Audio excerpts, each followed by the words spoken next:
Une liste gouvernementale présentée comme ultra confidentielle circule depuis plusieurs heures dans les couloirs du pouvoir à Yaoundé. Des noms de ministres, des postes stratégiques, des promotions supposées, des départs annoncés, et surtout une question qui fait trembler les téléphones plus vite qu'une coupure d'électricité en pleine finale de CAN. Assiste-t-on réellement aux préparatifs d'un grand remaniement ou simplement à une nouvelle bataille d'influence au sommet de l'État? Le document relayé par certains médias intervient dans un contexte particulièrement sensible, marqué par les interrogations autour de la faible visibilité du chef de l'État ces dernières semaines. Mais attention, à ce stade, aucune annonce officielle de la présidence de la République n'a confirmé l'existence de cette liste. Au Cameroun, entre le fichier WhatsApp qui circule à 8 heures et le décret présidentiel qui sort à minuit, il peut y avoir plus de suspense qu'une série Netflix tournée à Etoudi. Et pourtant, un détail intrigue les observateurs.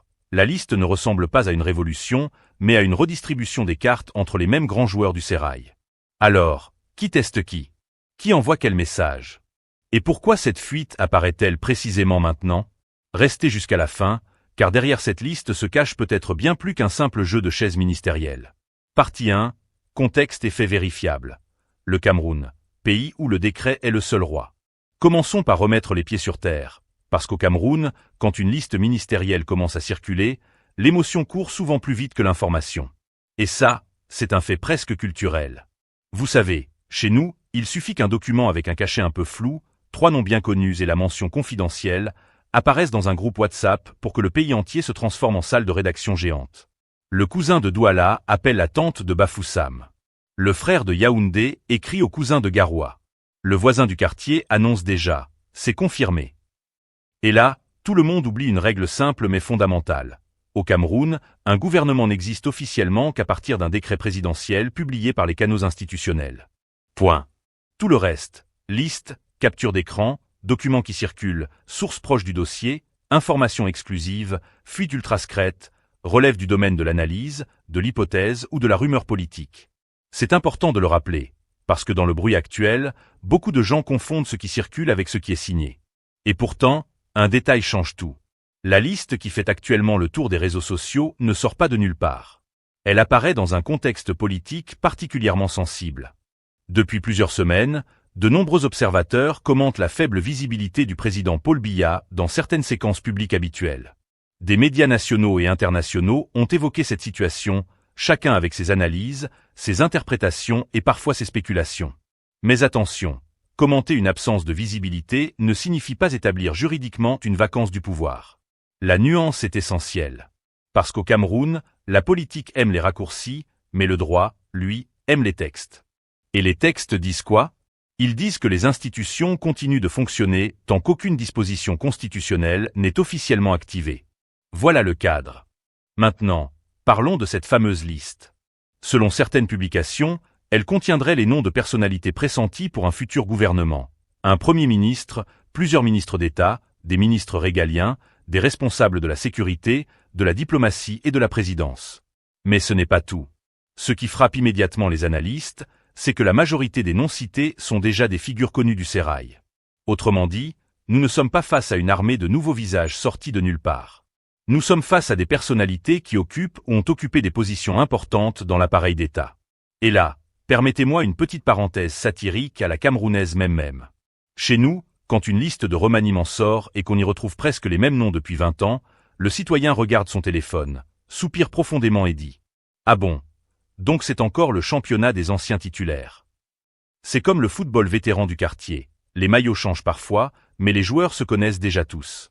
L'un passe du milieu de terrain à l'attaque. L'autre quitte la défense pour le banc. Le troisième revient après une saison d'absence. Et le public se demande, le score va-t-il vraiment changer cette fois-ci? Mais revenons aux faits. La liste attribue notamment des postes stratégiques à des personnalités déjà très visibles dans le fonctionnement de l'État. Administration territoriale, défense, relations extérieures, secrétariat général de la présidence. Or, dans la tradition politique camerounaise, ces portefeuilles sont considérés comme des centres de gravité du pouvoir. Pourquoi? Parce qu'ils touchent à la sécurité, à l'administration du territoire, à la diplomatie et à la coordination de la machine étatique. Et pourtant, un autre détail intrigue. La liste maintiendrait le reste de l'équipe gouvernementale sans changement. Cette précision est intéressante. car un véritable bouleversement politique s'accompagnerait généralement d'un renouvellement beaucoup plus large des postes stratégiques. Ici, on semble plutôt observer une logique de réaménagement interne. C'est un peu comme dans certaines maisons camerounaises. On change le salon de place, on déplace le canapé, on met la télévision de l'autre côté, mais la maison reste la même. Et le voisin qui passe devant dit « Ah, ils ont réorganisé ». Pas forcément, ils ont déménagé. Cette distinction est fondamentale. Maintenant, parlons du contexte de diffusion. La liste a été relayée par plusieurs comptes et plateformes, mais sans document officiel authentifié par les institutions compétentes. Et là, le journaliste doit faire ce que les réseaux sociaux font rarement, ralentir. Parce que la vitesse est devenue le principal carburant de la rumeur. Au Cameroun, une information peut traverser 10 régions avant même qu'un porte-parole ait eu le temps d'ouvrir son ordinateur. Le matin, quelqu'un écrit « J'ai reçu une fuite ». À midi, source sûre. À 15 heures, c'est confirmé. À 17 heures, le décret sort ce soir. Et le lendemain matin, le même groupe WhatsApp diffuse une nouvelle liste complètement différente. C'est le fameux remaniement en saison des pluies. Chaque heure apporte une nouvelle averse de nom. Mais ce n'est pas tout. Il faut aussi comprendre pourquoi ce type de document suscite autant d'attention. Dans les systèmes politiques fortement centralisés, les périodes d'incertitude réelle ou perçue créent un marché immense de l'anticipation. Chacun veut savoir avant les autres. Chacun veut être le premier informé. Chacun veut pouvoir dire « je vous avais dit ». Et cette quête de l'information exclusive devient parfois plus forte que la vérification de l'information elle-même. C'est là que la satire rejoint la sociologie politique. Le Camerounais adore le secret. Mais il adore encore plus être celui qui connaît le secret avant les autres. C'est pourquoi les expressions « source proche du dossier »,« au responsable »,« document confidentiel »,« fuite d'étoudis » ont un pouvoir presque magique dans l'imaginaire collectif. Dès qu'on entend ces mots, le téléphone cesse d'être un téléphone. Il devient un coffre-fort national. Et pourtant, au milieu de ce vacarme, une vérité très simple demeure. Aujourd'hui, au moment où nous parlons, aucun décret présidentiel n'a confirmé cette composition gouvernementale. C'est le fait vérifiable le plus important de tout le dossier. Le reste, négociations discrètes, listes confidentielles, arbitrage en cours, rapport de force interne, appartient au champ de l'analyse politique et des hypothèses que nous devons examiner avec rigueur, prudence et distance. Parce qu'au Cameroun, comme le disent souvent les anciens du quartier, entre le document qui circule et le décret qui sort, il y a parfois plus de kilomètres qu'entre Yaoundé et Koussery. Et franchement, difficile de trouver une meilleure définition de notre vie politique. Partie 2, le conflit et les tensions. Quand Yaoundé devient le championnat national des calculs politiques. Mesdames et messieurs, s'il y a une discipline dans laquelle la politique camerounaise excelle depuis plusieurs décennies, c'est bien l'art du calcul. Pas les mathématiques qu'on apprend à l'école. Non. Nous parlons ici de cette science mystérieuse qui consiste à compter les soutiens, additionner les influences, soustraire les adversaires et multiplier les rumeurs. Et c'est précisément dans ce contexte qu'apparaît cette fameuse liste qui fait actuellement parler tout Yaoundé. Attention cependant. Une fois encore, aucune autorité officielle n'a confirmé l'authenticité de ce document. Nous sommes donc dans l'analyse d'informations qui circulent dans l'espace public et qui suscitent de nombreuses interrogations. Mais ce n'est pas tout. Car ce qui fascine les observateurs, ce n'est pas seulement la liste elle-même. C'est surtout ce qu'elle semble révéler sur les tensions qui pourraient exister entre différents centres d'influence du système politique. Depuis plusieurs semaines, de nombreux commentaires fleurissent dans les médias, sur les réseaux sociaux et dans les fameux « parlements du quartier » qui fonctionnent du matin jusqu'au soir sous les manguiers, dans les agences de voyage, devant les kiosques ou autour d'un café. Et là-bas, les experts sont nombreux. Très nombreux. Parfois même plus nombreux que les ministres eux-mêmes. Chez nous au Cameroun, dès qu'une information politique apparaît, chaque citoyen devient immédiatement analyste stratégique international. Le taximan devient spécialiste des équilibres institutionnels. Le vendeur de beignets devient expert en géopolitique. Le retraité devient consultant en sécurité nationale. Le voisin qui n'a jamais travaillé à Étoudi devient soudainement source proche du dossier. Et chacun possède sa version. Chacun possède son explication. Chacun possède son candidat. Mais ce n'est pas tout. Car dans cette affaire, plusieurs lectures s'affrontent. Selon une première interprétation relayée par certains observateurs, cette liste pourrait traduire l'existence d'importantes discussions autour de l'avenir de l'appareil d'État. D'après une autre lecture, il pourrait simplement s'agir d'un document élaboré par certains acteurs cherchant à influencer les débats internes. Et selon une troisième hypothèse, souvent évoquée dans les cercles politiques, Il pourrait s'agir d'une sorte de ballon d'essai destiné à mesurer les réactions de l'opinion. Qui applaudit? Qui critique? Qui se tait? Qui s'agite? Qui téléphone? Qui ne téléphone pas? Parfois, dans les systèmes politiques complexes, les réactions à une fuite deviennent presque plus importantes que la fuite elle-même. Et pourtant, un détail attire particulièrement l'attention. La liste semble redistribuer plusieurs postes considérés comme stratégiques. Or, dans la politique camerounaise, les postes stratégiques ne sont jamais de simples bureaux administratifs. Ce sont des carrefours, des centres de gravité, des lieux où se croisent les intérêts institutionnels. Voilà pourquoi chaque mouvement supposé fait immédiatement naître des dizaines d'interprétations. Et là commence le grand théâtre national. Le fameux théâtre des suppositions. Un spectacle entièrement gratuit. Sans billets. Sans abonnement. Disponible 24 heures sur 24. Au Cameroun, lorsqu'une rumeur politique apparaît, elle voyage plus vite qu'un véhicule neuf sur l'autoroute Yaoundé-Douala. Le matin, elle naît dans un bureau. À midi, elle arrive dans les groupes WhatsApp. À 15 heures, elle est déjà analysée sur Facebook. À 17 heures, elle devient débat national. Et à 20 heures, certains la racontent déjà comme si elle figurait dans le journal officiel. Mais attention, c'est précisément là que le journaliste doit garder la tête froide. Parce qu'entre une rumeur, une fuite, une hypothèse et une décision officielle, il existe parfois un océan entier. Et pourtant, beaucoup oublient cette nuance. Car dans notre environnement politique, la perception compte souvent autant que la réalité. Parfois même davantage. Regardez ce qui se passe à chaque fois qu'une liste ministérielle circule. Certains responsables sont immédiatement annoncés comme favoris. D'autres sont déclarés sortants. D'autres encore sont présentés comme montants. Puis quelques jours plus tard, tout change. Les équations changent. Les calculs changent. Les alliances changent. Les commentaires changent. Et parfois même les experts changent d'avis sans prévenir personne. Mais ce n'est pas tout. La véritable bataille ne concerne peut-être pas seulement les postes. Elle concerne aussi les symboles. Car dans tous les systèmes politiques, les nominations racontent une histoire. Elles envoient des messages. Elles rassurent certains groupes. Elles inquiètent d'autres groupes. Elles créent des attentes. Elles provoquent des interrogations. Et chaque nom inscrit sur une liste devient alors un signal politique. Un message codé. Une phrase silencieuse. Un clin d'œil adressé à certains acteurs. Voilà pourquoi les spéculations sont si nombreuses. Parce que chacun essaie de lire entre les lignes. Chacun essaie de décoder les signaux. Chacun essaie de comprendre ce qui pourrait se préparer. Mais le problème, c'est que parfois les lignes elles-mêmes ne sont pas officielles. Et c'est là toute la difficulté. Comment analyser un document dont l'authenticité n'est pas confirmée? Comment distinguer l'information de l'influence? Comment séparer le réel du souhaité? Comment savoir si l'on observe une photographie de l'avenir ou simplement le rêve de certains acteurs politiques? La question reste entière. Et pourtant, un autre élément mérite notre attention. Les périodes d'incertitude politique produisent souvent un phénomène très particulier, la multiplication des centres d'interprétation. Autrement dit, chacun construit sa propre lecture des événements. Pour les uns, chaque mouvement annoncerait une transition.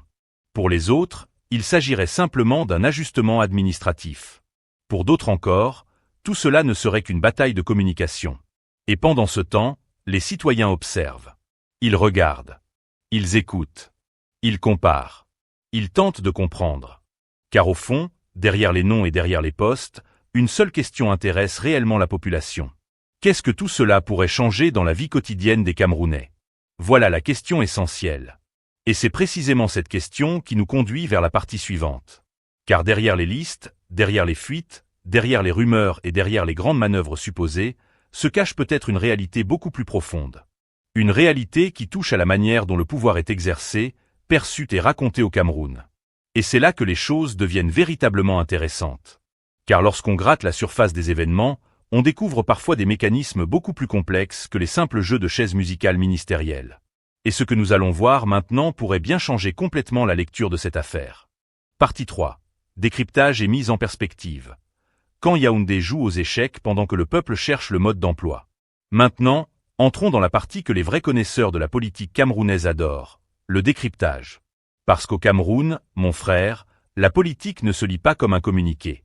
Elle se lit comme un message codé. Ici, quand quelqu'un dit « il n'y a rien », les analystes commencent justement à chercher où se cache le quelque chose. Et c'est là que cette fameuse liste devient intéressante, non pas parce qu'elle serait automatiquement vraie, mais parce qu'elle révèle une chose essentielle. Les Camerounais pensent déjà à l'après. Et ça, c'est un signal politique majeur. Depuis plusieurs semaines, beaucoup d'observateurs s'interrogent sur la faible visibilité du chef de l'État dans certaines séquences publiques. Les médias internationaux commentent, les réseaux sociaux spéculent, les diplomates observent, et à Yaoundé chacun essaie de lire entre les lignes comme s'il déchiffrait les hiéroglyphes de l'Égypte antique. Mais attention, l'absence de communication détaillée ne constitue pas une preuve de vacance du pouvoir. C'est précisément la différence entre le commentaire politique et le fait institutionnel. Et pourtant, un détail change tout. Dans les systèmes où le pouvoir est fortement personnalisé, la moindre variation de visibilité du chef devient un indicateur que tout le monde scrute. C'est comme au quartier. Quand le chef de famille ne sort plus sur la véranda pendant plusieurs jours, les voisins commencent à demander discrètement « Grand, tout va bien là-bas ». La politique camerounaise fonctionne souvent avec cette logique de la véranda. On observe les mouvements. Qui entre? Qui sort? Qui parle? Qui se tait? Qui est photographié? Qui disparaît des images? Et là, la liste qui circule ressemble à une photographie imaginaire des rapports de force. Regardons-la avec des lunettes d'analyste, pas avec des lunettes de devin. Le poste de Premier ministre attribué à Mbaye Félix dans cette projection supposée n'est pas un choix anodin. D'après plusieurs spécialistes des équilibres institutionnels, cela pourrait être interprété comme un signal adressé aux régions anglophones, dans un contexte où la question de la représentation reste sensible. Mais ce n'est pas tout. Le maintien présumé de figures comme Samuel Mvondo Ayolo dans un portefeuille lié à la défense et Ferdinand Ngo dans un ministère régalien suggère une autre logique, la continuité sécuritaire. Et là, permettez-moi une petite traduction en langage de taxi de Yaoundé. Quand un gouvernement change, mais que les postes qui contrôlent l'administration, la sécurité et la machine d'État restent entre les mains de figures déjà centrales, le message implicite peut être « on change les rideaux, mais la maison reste la même ». Satirique? Oui. Mais politiquement, la question mérite d'être posée. Parce que beaucoup de Camerounais ont l'impression d'assister depuis des années à ce qu'on pourrait appeler le championnat national du changement dans la continuité. Le slogan est simple, tout bouge, mais rien ne tombe. Les ministres changent de bureau, les plaques changent de porte, les véhicules changent parfois de numéro, mais le citoyen se demande souvent « et moi dans tout ça ?» Et pourtant, un autre détail intrigue les observateurs. La présence supposée d'Oswald Babok au secrétariat général de la présidence dans cette liste intervient au moment même où son nom circule dans plusieurs débats médiatiques. Certains y voient une tentative de montrer qu'il conserverait une influence institutionnelle importante. D'autres estiment qu'il pourrait simplement s'agir d'une projection élaborée par des acteurs cherchant à peser sur les discussions internes. La vérité? À ce stade, nous ne disposons pas d'éléments officiels permettant de trancher. C'est frustrant pour le public, mais c'est précisément ce qui distingue l'analyse sérieuse de la rumeur. Maintenant, parlons de la grande spécialité de Yaoundé, la fuite stratégique. Ah, la fuite. Au Cameroun, une fuite n'est pas toujours une fuite. Parfois, c'est un ballon d'essai. Parfois, c'est un piège. Parfois, c'est un message envoyé à quelqu'un sans jamais prononcer son nom. Imaginez la scène.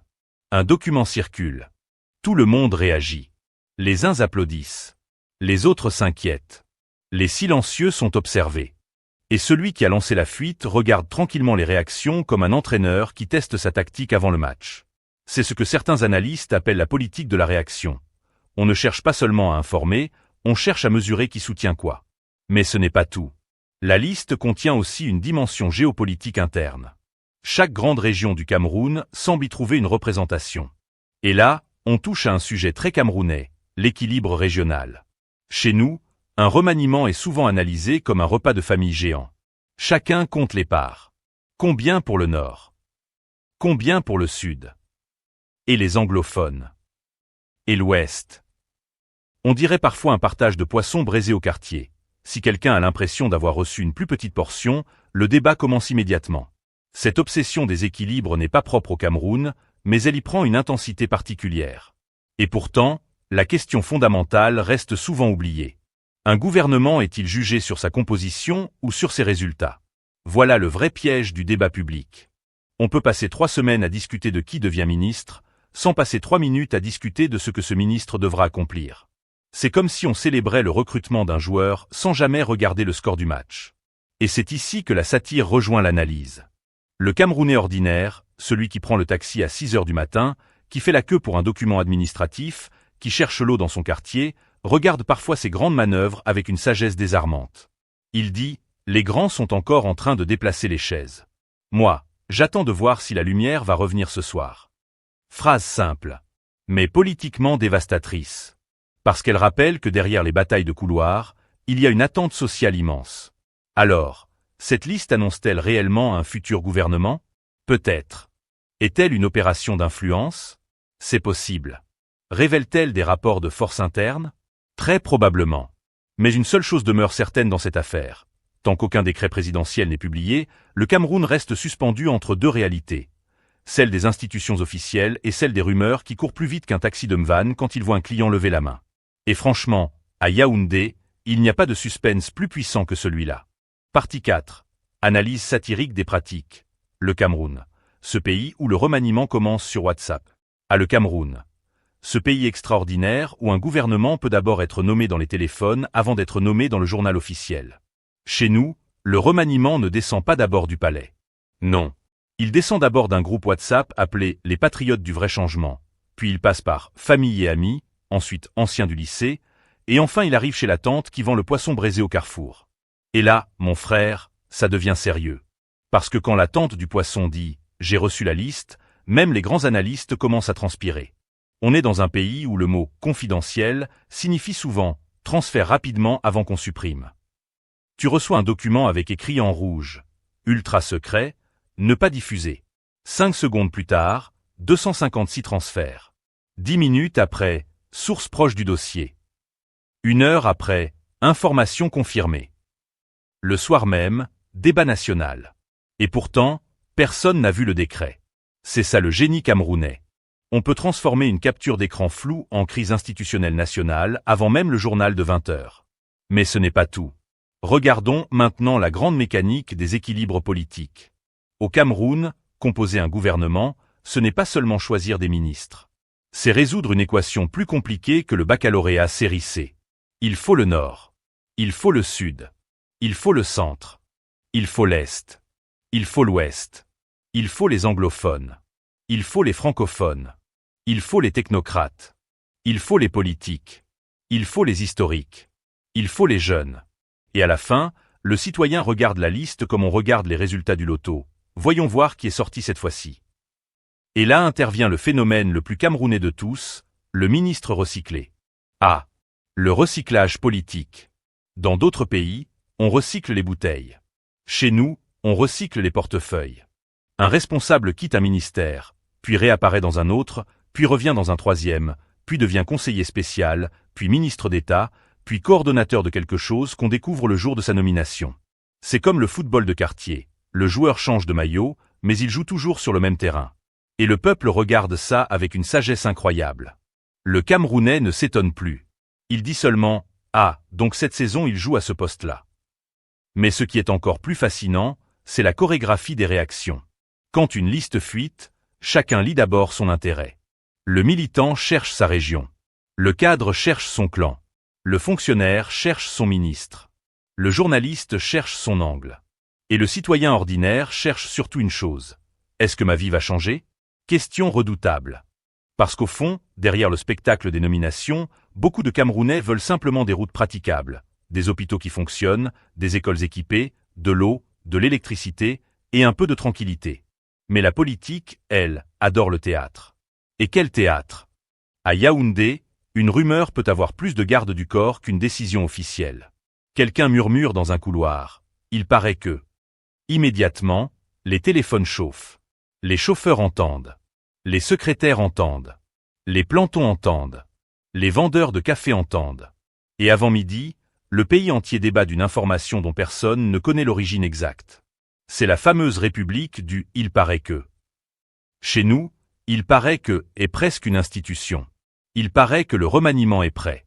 Il paraît que les signatures attendent. Il paraît que certains ont déjà préparé leur bureau. Il paraît que d'autres ont commencé à faire leur carton. Et pourtant, le décret n'est toujours pas sorti. Voilà pourquoi il faut garder la tête froide. Parce qu'entre ce qui circule et ce qui est signé, il y a parfois un océan. Et cet océan, au Cameroun, est rempli de stratégies. Une fuite peut servir à tester les réactions. Une autre peut servir à rassurer des alliés. Une troisième peut simplement être un ballon d'essai lancé dans l'opinion. C'est un peu comme le marché Mokolo. On annonce un prix, on observe la réaction, puis on renégocie. La politique aussi a ses négociations de marché. Mais attention, la satire ne doit pas nous faire oublier une chose essentielle. Dans un État, seule la décision officiellement publiée produit des effets juridiques. Tout le reste relève de l'analyse, de l'hypothèse ou de la bataille des perceptions. Et c'est peut-être là la plus grande ironie de notre vie politique. Nous passons des heures à analyser des listes qui ne sont peut-être pas officielles, pendant que les vraies décisions se prennent souvent dans un silence total. Le Camerounais, lui, a déjà résumé toute cette situation dans une phrase qu'on entend dans les taxis de Yaoundé. Mon frère, ici, ce qui est sûr aujourd'hui peut devenir rumeur demain, et ce qui est rumeur aujourd'hui peut devenir décret demain matin. Et franchement, difficile de trouver une analyse plus camerounaise que celle-là. Alors, que faut-il retenir de cette affaire qui secoue actuellement les cercles politiques de Yaoundé? Premièrement, la liste dite ultra-confidentielle, qui circule depuis plusieurs heures n'a, à ce stade, reçu aucune confirmation officielle de la présidence de la République. Deuxièmement, elle apparaît dans un contexte de forte spéculation autour d'un éventuel remaniement et des équilibres du pouvoir au sommet de l'État. Et troisièmement, sa composition suggère davantage une possible recomposition interne du sérail qu'une rupture clairement établie. Mais au Cameroun, les anciens le disent souvent avec un sourire. Ce n'est pas la liste qui gouverne, c'est le décret qui signe. Et c'est peut-être la leçon la plus importante de tout ce dossier. Entre ce qui se murmure dans les couloirs, ce qui circule sur WhatsApp et ce qui est réellement publié par les institutions, il peut exister un monde entier de stratégies, de calculs et de perceptions. La véritable question est donc la suivante. Cette fuite révèle-t-elle un futur gouvernement déjà en préparation, ou constitue-t-elle simplement un instrument de la bataille d'influence qui se joue actuellement dans l'ombre du pouvoir camerounais? La réponse, pour l'instant, n'appartient ni aux rumeurs ni aux réseaux sociaux, mais aux faits qui pourront être officiellement établis. Dites-nous en commentaire. Selon vous, cette liste était le signe d'un remaniement réellement imminent ou une manœuvre politique destinée à tester les rapports de force au sommet de l'État? Et surtout, abonnez-vous dès maintenant à Camé News, activez la cloche de notification et rejoignez la communauté pour ne manquer aucun de nos prochains décryptages sur les grandes manœuvres politiques qui façonnent l'avenir du Cameroun.